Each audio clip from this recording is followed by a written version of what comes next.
I had this idea that I needed to keep the peace in my home and in my family because I always saw myself as a peacemaker, which is part of my personality. It's part of the thing that kind of makes me me. I do enjoy peace and happiness, and I love when everybody's happy. But in my creating that part of my personality, I learned to avoid conflict.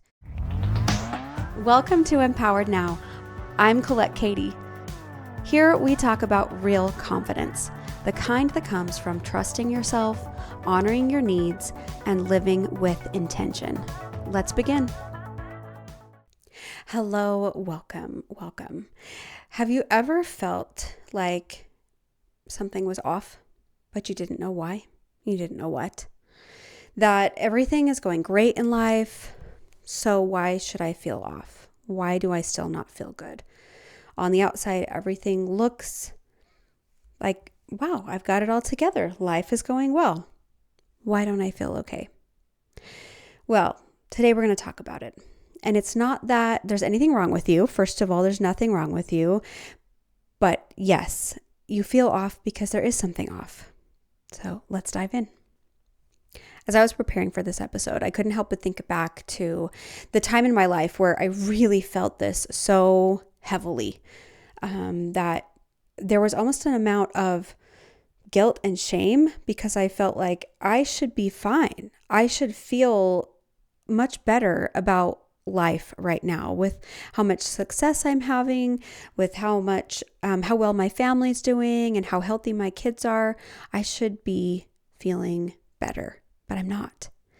And not only did that cause a lot of internal friction in me, but it caused a lot of isolation, because I didn't want to say it. I didn't want to acknowledge that there was something off because I couldn't even put a name to it or understand why. And so if you're feeling that way, know that you're not alone. And first of all, it's normal and there's nothing wrong with you. But let's dive in. Why is there this external look of everything's fine, but on the inside, there's disconnect? And this is one of the most confusing places to be because there's not really anything to fix. There's nothing that you see that needs fixing, which I think women are really good at that. We're really good at, you know what, here's a problem, let me fix it. Let me jump in and take care of it. I know how to do that. That's easy for me. Right? As mothers, we do that all the time for our children. We see a problem, we jump in and we fix it. Problem solving is we're experts at problem solving and getting stuff done. It's true. But when it comes to ourselves and we feel that disconnect, it's like, what is there actually to fix? I don't even know. I don't know what's wrong. I don't see a problem. So I don't really know how to fix it. I just know there's something off and it feels uncomfortable. So what do we do in that situation? Most of the time, we just keep powering through. We tell ourselves we're fine. We tell ourselves everything's okay, and we keep powering through. We just keep moving. We just keep swimming. We just keep working. We keep showing up as the mothers that we are. We keep showing up as the business women that we are. We keep showing up as the partners that we are. And all the while, we continue to feel that disconnect. And it doesn't always stay the same. Sometimes it shows up less. Sometimes it shows up more. But we have become really good at powering through. That's also one of our specialities, is it not? So what's actually happening here? Let's unpack it. Let's really dive into why is there a feeling of disconnect and feeling off? And I guess I just said it right there. It's that feeling of disconnection. And it's not because we're doing anything wrong per se. It's just that we haven't really learned to stop and check in, to recalibrate. And if you listen to my last podcast, I talked about energy, checking in to see where your energy is leaking. That's a big part of it. I'm often talking about checking in, becoming present, and becoming aware of what's actually happening inside of us. Because when we talk about this disconnected, this off feeling, it often comes with emotional burnout and emotional avoidance. We're tired. So let's unpack this emotional burnout and emotional avoidance. It's not that we're doing anything wrong. It's just we've got so much happening inside that in order to get through it, the regular pattern that we've learned is to push aside, avoid, power through, right? We don't have time to feel our feelings. We don't have time to sit with the guck. I don't even know what words I'm using today, but it's often that I don't have time for this. I don't know what I'm feeling. I don't know why. And it's not okay for me to feel this way. And I know I've done an episode on feeling our emotions and things, but I want to go a little bit deeper with what the direction that I'm going here. Why we're connecting this feeling of feeling off with the pattern. Okay? I don't think it's just women. I do think it's a societal thing that we have just been taught. We don't deal with emotions. We don't say no. We don't argue. We just continue on and power through, because if everybody around me is okay, if I show up as the proper, if I show up as a good mother and I'm there for my children when they need me, if I show up as a good partner and I'm there for my partner when they need me, if I show up in my work and do what I'm asked or what's required, then I will have the feeling that I want to feel. I will have the identity that I'm wanting. I will be seen as competent, reliable, loving, strong, kind, all these things that we want to be in our lives. So what do we do to get there? We power through and we push. We don't stop to feel our emotions. We don't stop to notice what our body is experiencing. We don't stop to notice what our emotions are trying to tell us. If you've listened to my podcast before, you know I talk a lot about paying attention to those signals in our bodies, in our minds, in our emotions, because that's all they are. That off feeling isn't a problem. It's just a signal. It's just a little flag trying to get your attention to notice something that maybe you haven't been noticing. And let's talk about another reason why we feel off, and it kind of flows into this together. It's not just that we're avoiding our emotions or we're trying not to feel them, but it's also that we have in our minds, we've painted this picture, this idea of who we're supposed to be, how we're supposed to show up in the world.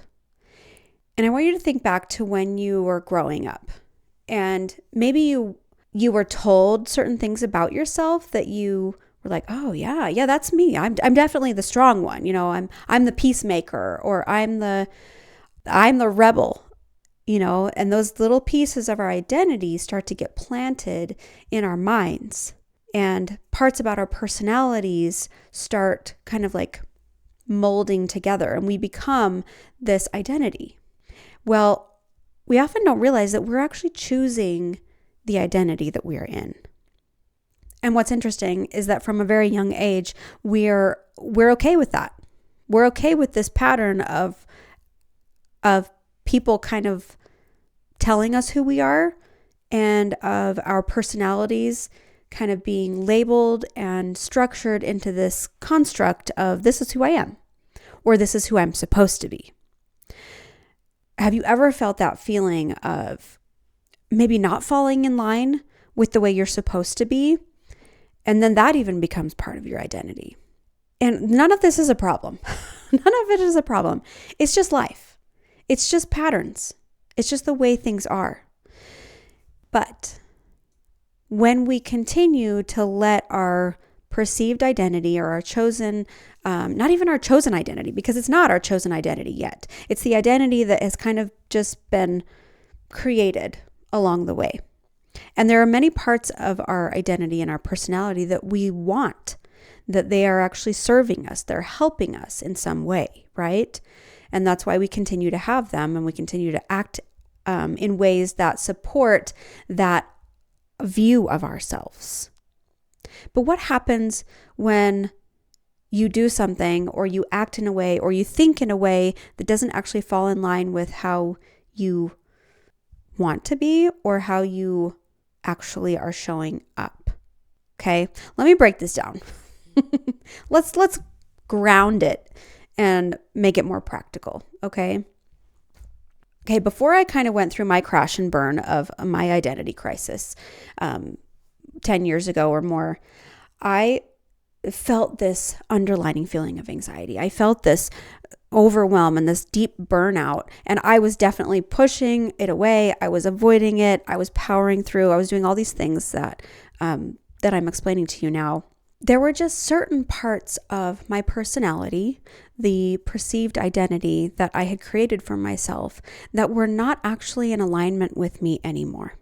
For instance, I had this idea that I needed to keep the peace in my home and in my family because I always saw myself as a peacemaker, which is part of my personality. It's part of the thing that kind of makes me me. I do enjoy peace and happiness, and I love when everybody's happy. But in my creating that part of my personality, I learned to avoid conflict. I learned to not deal with certain conversations that probably needed to happen, or any type of raising voices or anything like that sent my nervous system out of whack because I thought, no, we need to have peace. We need to be happy all the time. Okay, so that's a very simple thing that, we know now as adults, like nobody can be happy all the time. Nobody can be at peace all the time or not have any conflict in their lives if we want to have a full, healthy life. There does need to be some amount of conflict. We do need to be able to speak our truth. We do need to be able to say what we need, even if it makes others uncomfortable. And as I say that wasn't something I understood or embraced very much in my younger years. I was like, oh yeah, that's a great concept, but nope, I ain't doing that. Because I thought, no, I'm not going to make people uncomfortable. My role is to create peace and serenity in my home, in my family, and for everybody else around me. That's where we lose ourselves. That's when these patterns that we've been living out of, like I was living out of, start to push up against life and this new version of ourselves that is screaming to come out. And so as we're talking about, especially this version or this phase of our lives, we are up against another identity crisis. And I'm not just talking about mothers and having, children leave home. I'm talking about, women in the workplace. When you notice something's off and you're like, I'm being pushed to embrace a new version of myself, to expand this identity that I've created for myself. That's where the off feeling is coming from. There is a version of you that is beautiful and lovely, and we love her, but she's a little bit outdated. She's not comfortable anymore because that expanded, grounded, fully aligned, fully expansive, free version is ready to come out. That's where the disconnect is happening. And it's not a problem. It's just a signal that she's ready. She's ready for the next feeling, ready for the next level. And how do you help her get there? We start paying attention. We start giving her space to be seen. And I'm not just talking about affirmations, stating who you want to be versus who you are, because that's skipping a step. And I work with clients all the time around this very thing of I feel like I'm stuck here and I want to be here, but I can't quite make that jump or make that leap. But the truth is, it's not a leap. It's tiny little actions and intentional choices that you make every single day. And the first choice to make is just being present with exactly what is here. That's not easy. It's a small shift. It's a small reframing of, instead of living life from the outside in, from, doing and just being and pushing aside the feelings and the emotions that are happening on the inside, to, okay, now we're going to start paying attention.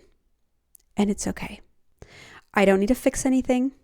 I don't need to change anything. All you're going to do is start noticing and paying attention. That is the beginning of the shift and the journey back home to yourself. Just learning to listen and sit with what's here. Okay. Oh, I noticed that I'm afraid of conflict. That's interesting. I'm just going to sit with that. Okay. And I know this awareness piece of the puzzle is often what I talk about in these podcasts, because it is so pivotal. We don't realize how much just becoming aware of what's happening in our bodies and our minds has so much power to shift. Just that awareness piece has so much power to shift us. And then we can keep moving forward to embracing and intentionally making the choice to be in alignment with the version of ourselves that is trying to come forward. Alignment is the A in my KATI method. Before I started witnessing and acknowledging what was happening for me, I was not living in alignment. I was living out of reaction.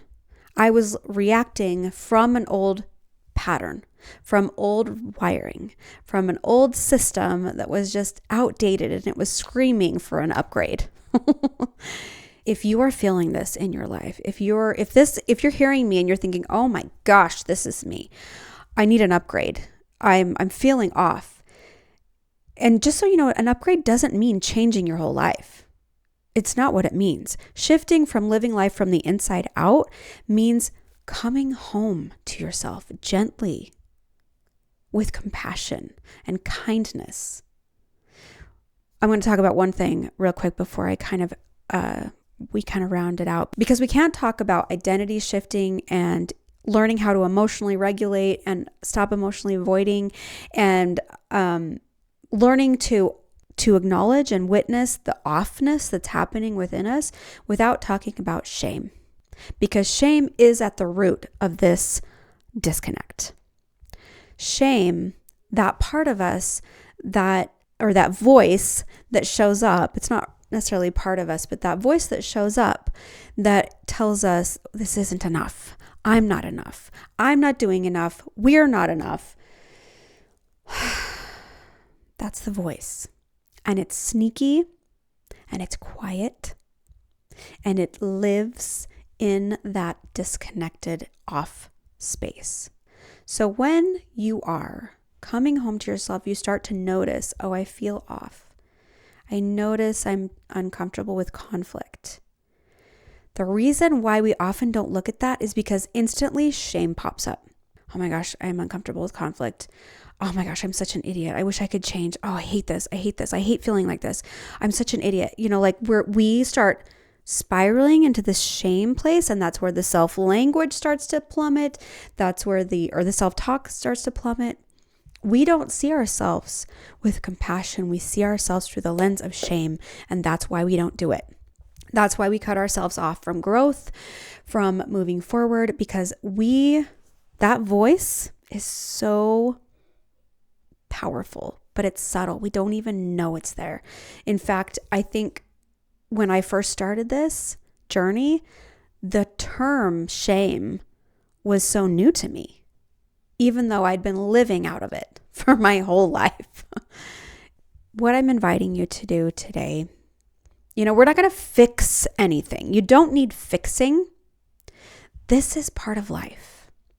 And when you know more, you do better. And so now we're learning, we know more. Now you know, oh, this offness is coming from a disconnect with myself. I am running my life out of a patterning that is outdated. And so how do I come back to what's true for me and start living from a different place? acknowledge where you're at. Notice the emotions that are coming up without judgment, without shame. And when shame shows up, give it a name. Wrap it in words. Say, oh, that feels icky. I noticed I felt shame when I was judging myself about not being comfortable with conflict. That's interesting. I wonder how I could offer myself a little bit of grace. It's okay, honey. I see you. It's okay. I know you're scared of conflict. I know, we talk to ourselves here. We learn to talk to ourselves with the voice of love and compassion.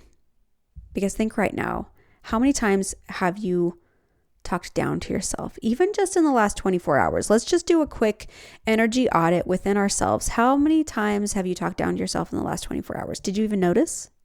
Did you even acknowledge that there was a story running in your head about yourself? Just notice that. So that's my goal for you for the next 24 hours. Just notice any self-talk or constriction that happens in your mind or your body in the next 24 hours. You get to rewire that. You get to rewrite the story that you tell yourself. And that in turn shifts the energy within you, shifting and up-leveling your identity. That's just one tool. It's just one way to do it. And this is what I do. I love what I do. Helping women upgrade their identities and witnessing the truth of who they truly are and learning how to not run out of those patterns that are not serving anymore. And if this is calling to you, if this is like, wow, this is me. I want this up-leveling of my identity. I want to feel different in my everyday. I want to actually feel the goodness that is in my life, not just to see it or to think I should feel it, but I want to get there. If this is calling to you, if you're feeling the energy of, oh my gosh, this is me, I am ready to actually feel good in my life that looks so amazing. Or I'm actually ready to feel good so that I can create the kind of life that looks amazing as well. I can actually feel it. I'm creating this room just for you.